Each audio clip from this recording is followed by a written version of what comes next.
नमस्कार दोस्तों, स्वागत है आप सभी का एक बार फिर से आपके अपने चैनल यूनिक क्रिएटर में। वीडियो को शुरू करने से पहले दोस्तों, ये सभी वीडियोस जो कि आपको स्क्रीन पे दिख रही हैं, इन सभी वीडियोस के लिंक आपको डिस्क्रिप्शन में मिल जाएंगे। आप वहां से उन वीडियोस को देख सकते हैं। तो चलिए आज की वीडियो को शुरू करते हैं।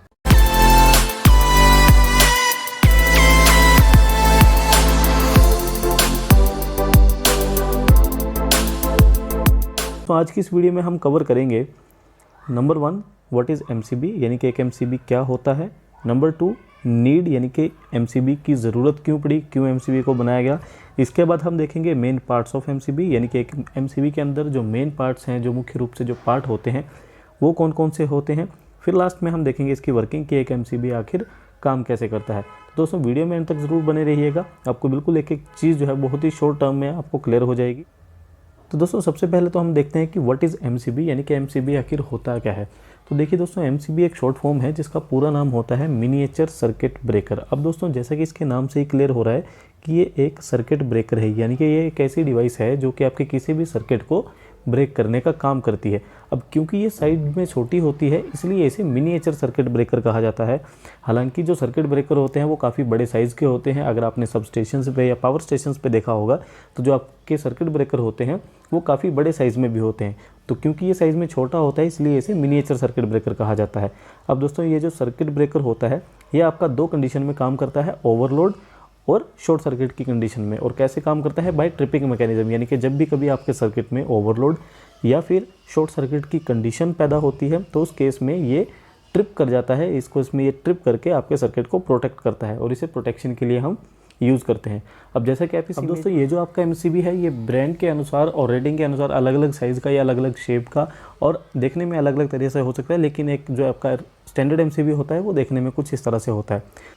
तो चलिए दोस्तों वीडियो में आगे बढ़ते हैं और देखते हैं कि आखिर इस एमसीबी की हमें ज़रूरत क्यों पड़ी। तो दोस्तों अगर आपने कभी पुराने घरों में देखा होगा या कहीं भी इसे लगा हुआ देखा होगा तो इस टाइप के फ्यूज़ जो है वो पहले घरों में लगे होते थे। तो होता क्या था दोस्तों कि जब भी कभी हमारे ओवरलोड की कंडीशन या शॉर्ट सर्किट होता था तो जो ये फ्यूज़ वायर है ये हमारी ब्रेक हो जाती थी और जिसकी वजह से हमारे पूरे घर की जो इलेक्ट्रिसिटी है वो बंद हो जाती थी, पूरे घर में अंधेरा हो जाता था। अब होता क्या था दोस्तों कि जब भी हमें कभी इलेक्ट्रिसिटी की कंटिन्यूटी को दोबारा से शुरू करना होता था या इलेक्ट्रिसिटी की सप्लाई हमें दोबारा से कंटिन्यू रखनी होती थी तो हमें इस फ्यूज़ वायर को रिप्लेस करना पड़ता था। और ये फ्यूज़ वायर को रिप्लेस करना दोस्तों इतना ईजी नहीं होता था कि इसे कोई भी रिप्लेस कर सकता है। तो इसलिए क्या हुआ कि क्योंकि ये एक रिलायबल नहीं था, इसे चेंज करना या इसे बदलना इतना आसान नहीं था, तो इन सभी चीज़ों को ध्यान में रख के एमसीबी की शुरुआत हुई, एमसीबी को बनाया गया और आज जो है वो हम फ्यूज़ की जगह पे एमसीबी को एज ए प्रोटेक्शन डिवाइस से यूज़ करते हैं। तो चलिए दोस्तों अब बढ़ते हैं तीसरे पार्ट की तरफ, जो है मेन पार्ट्स ऑफ एमसीबी। ये दोस्तों वीडियो का बहुत अहम पार्ट है। आपको काफ़ी सारी चीज़ें जो है वो सिर्फ इसके पार्ट्स के नेम से और पार्ट की वर्किंग से ही आपको क्लियर हो जाएंगी कि एक एमसीबी कैसे काम करता है। तो चलिए 1 बाय 1 पहले हम फटाफट से पार्ट्स के डिस्कस कर लेते हैं। दोस्तों देखिए सबसे पहले जो आपका पार्ट होता है वो होता है फिक्स कॉन्टैक्ट। जैसे कि इसके नाम से ही पता लग रहा है ये एमसीबी के अंदर एक ऐसा पार्ट होता है जो फिक्स होता है, इसलिए इसे फिक्स कॉन्टैक्ट कहा जाता है। अगर हम बात करें एमसीबी के अंदर की तो ये जो आपका फिक्स कॉन्टैक्ट होता है ये यहाँ पे आपका प्रेजेंट रहता है, इसलिए इसे फिक्स्ड कॉन्टैक्ट कहते हैं क्योंकि ये एमसीबी के अंदर फिक्स रहता है। सेकंड जो आपका पार्ट होता है दोस्तों ये मूविंग कॉन्टैक्ट होता है। जैसा कि इसके नाम से ही पता लग रहा है कि एमसीबी के अंदर ये एक ऐसा कॉन्टैक्ट होता है जो कि मूवेबल होता है, यानी कि जो कि मूव कर सकता है और इसलिए इसे मूविंग कॉन्टैक्ट कहते हैं, जो कि आपका ये होता है दोस्तों। अब जो आपका थर्ड पार्ट है वो होती है ट्रिप कोयल। कभी कभी इसे सिर्फ कोयल या इसे मैग्नेटिक कोयल भी कहा जाता है क्योंकि ये इलेक्ट्रोमैग्नेटिक इंडक्शन पे काम करती है, इसलिए इसे कभी कभी मैग्नेटिक कोयल भी हम कहते हैं। और ये जो आपकी पिक्चर में दिख रही है इस कोयल को हम मैग्नेटिक कोयल या सिर्फ कोयल या ट्रिप कोयल कहते हैं। जो आपका फोर्थ पार्ट होता है दोस्तों वो होता है आपका ऑपरेटिंग लीवर या फिर इसे नोब कहते हैं, जो कि आपकी ट्रिप होने पर अप और डाउन होती है। तो इस पार्ट को हम इसे ऑपरेटिंग लीवर या फिर इसे नोब कहा जाता है। जो आपका फिफ्थ पार्ट होता है दोस्तों ये होता है आर्क रनर। जैसा कि इसके नाम से ही पता लग रहा है दोस्तों ये एमसीबी का एक ऐसा पार्ट होता है जब भी आपके कॉन्टैक्ट सेपरेट होते हैं तो एक आर्क जनरेट होती है जिसकी वजह से जो है वह अंदर आग लगने का खतरा होता है, ये आपका एमसीबी जो है वो जल सकता है। तो इसलिए इस आर्क को एक पाथ प्रोवाइड कराता है, इसे रन करने के लिए एक रनवे देता है, इसलिए इस पार्ट को जो है इसे आर्क रनर कहा जाता है। अब ये कैसे काम करता है दोस्तों ये हम अगली स्लाइड में देखेंगे, पहले हम फटाफट से पार्ट्स को कवर कर लेते हैं। जो सिक्स पार्ट होता है दोस्तों वो हमारा होता है आर्क शूट, या इसे आर्क डिवाइडर कहा जाता है या इसे आर्क स्प्लिटर भी कहा जाता है। अब जैसे इसके नाम से पता लग रहा है दोस्तों ये जो हमारा पार्ट है ये बेसिकली आर्क को स्प्लिट करने का या आर्क को डिवाइड करने का काम करता है, या आर्क शूट इसे कहते हैं क्योंकि ये आर्क को क्वेंच करने का या आर्क को बुझाने का काम करता है। अब जो हमारा 7th पार्ट होता है दोस्तों, ये हमारी बाईमेटेलिक स्ट्रिप होती है जो कि यहाँ पे लगी होती है दोस्तों। इसके भी आपको नाम से क्लियर हो जाएगा कि ये बाई मेटेलिक है, यानी कि बाई का मतलब है दो और मेटल आप जानते हैं, तो इसलिए इसका मतलब होता है कि बाई मेटल, यानी कि ये दो मेटल से मिलकर बनी होती है। ये जो स्ट्रिप है ये दो मेटल्स के कॉम्बिनेशन से बनी होती है, इसलिए इसे बाई मेटेलिक स्ट्रिप कहा जाता है। अब जो इसका एक पार्ट है वो है टर्मिनल दोस्तों। ये टर्मिनल हमारे इनकमिंग और आउटगोइंग दो टर्मिनल्स होते हैं जो कि पिक्चर में आपको यहाँ पे दिख रहे हैं। इसमें से जो आपका इनकमिंग टर्मिनल है यहाँ से दोस्तों सप्लाई इन होती है, और आउटगोइंग टर्मिनल में यहाँ से आपकी सप्लाई किसी भी डिवाइस को आउटपुट के फॉर्म में दी जाती है।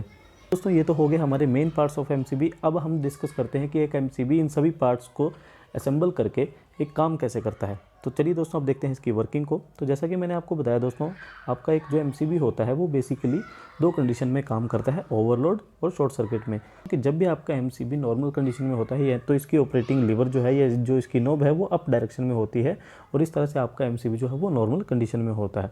तो इस टाइम पे क्या होता है कि ये जो आपका इनकमिंग टर्मिनल है यहाँ से आपकी सप्लाई इन जाती है और यहाँ से आपकी सप्लाई जो है वो आउट होती है, यानी कि किसी डिवाइस को एमसीबी के थ्रू जाती है। तो इस कंडीशन में क्या होता है दोस्तों कि जैसे आपकी सप्लाई आप यहाँ से जब आप इनकमिंग सप्लाई से दे रहे हैं किसी भी डिवाइस को, तो ये जो आपका फिक्स कॉन्टैक्ट है और जो मूविंग कॉन्टैक्ट है ये इस तरह से आपस में जुड़े रहते हैं, और इसकी वजह से क्या होता है कि यहाँ से आपका जो इलेक्ट्रिक सप्लाई है वो इस तरह से इसके थ्रू होते हुए यहाँ तक वो कंप्लीट हो जाती है, और फाइनली जो आपका कोई भी एक डिवाइस है जिस पे ये लगा होगा एमसीबी, उस तक सप्लाई जो है वो पहुँच जाती है।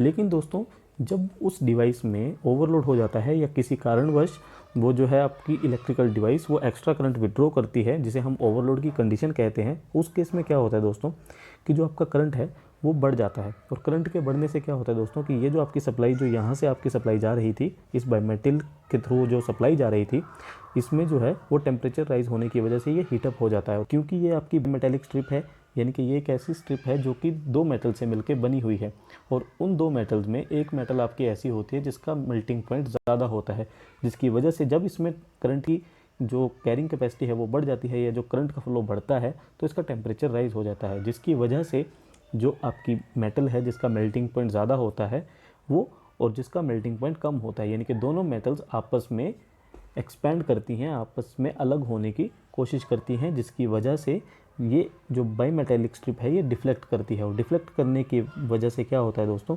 ये जो आपकी बाईमेटेलिक स्ट्रिप के साथ जो पॉइंटर अटैच होता है ये इस ऑपरेटिंग मैकेनिज्म को ट्रिप कर देता है, जिसकी वजह से आपका जो एमसीबी है वो ट्रिप हो जाती है, और आपका जो सर्किट है और जो आपकी इलेक्ट्रिकल डिवाइस है वो बच जाती है। अब दोस्तों सेकंड कंडीशन अराइज होती है जब आपका सर्किट शॉर्ट सर्किट हो जाता है, या जब आपके जो सर्किट में जो इलेक्ट्रिक करंट है वो काफ़ी गुना बढ़ जाता है। उस केस में क्या होता है दोस्तों, उस केस में आपका जो इलेक्ट्रिक कॉइल है ये अपना रोल प्ले करती है।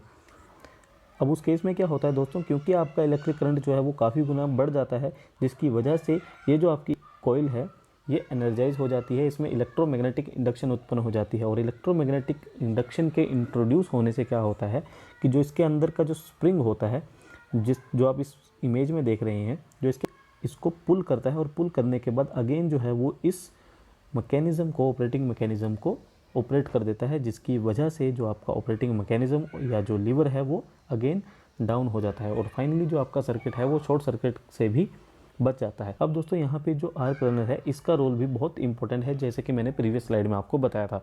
तो होता क्या है कि जब भी आपकी कभी शॉर्ट सर्किट की या फिर ओवरलोड की कंडीशन जनरेट होती है, तो उस केस में जो एमसीबी आपका ट्रिप करता है या एमसीबी आपके सर्किट को प्रोटेक्ट करने के लिए ऑपरेटिंग मैकेनिज्म जब डाउन होता है, उस केस में जब ये कॉन्टैक्ट सेपरेट होते हैं तो इसमें से एक आर्क जो है वो चिंगारी जो है पैदा होती है। अब दोस्तों क्योंकि ये चिंगारी आपके एमसीबी को बंद कर सकती है, इसलिए क्या किया जाता है कि यहाँ पे एक आर्क रनर लगाया जाता है, जिसके बेस पे या जिस रनर से होते हुए जो आपकी आर्क है वो फाइनली आर्क स्प्लिटर तक पहुँचती है, या आर्क शूट तक पहुँचती है, या फिर आर्क डिवाइडर तक पहुँचती है। अब जब आपकी आर्क स्प्लिटर तक पहुँचती है तो वो जो है वो छोटे छोटे हिस्सों में डिवाइड हो जाती है, जिसकी वजह से जो उसका क्रॉस सेक्शनल एरिया है और जो लेंथ है वो उसकी कम हो जाती है, और फाइनली जब वो आर्क आपकी यहाँ तक जंप करती है तो वो क्वेंच हो जाती है, आर्क आपकी बुझ जाती है। तो इस तरह से जो आपका एमसीबी है वो बंद होने से भी बच जाता है। सो आई होप दोस्तों कि आज की आपको वीडियो अच्छी लगी होगी, वीडियो में कुछ नॉलेज मिली होगी। अगर आपको वीडियो पसंद आई होगी तो वीडियो को लाइक करके चैनल को सब्सक्राइब जरूर कर दीजिएगा। मैं मिलता हूँ आपसे अगली वीडियो में, तब तक के लिए जय हिंद, जय Bharat. Tell me pretty lies, look me in the face, tell me that you love me, even if it's fake.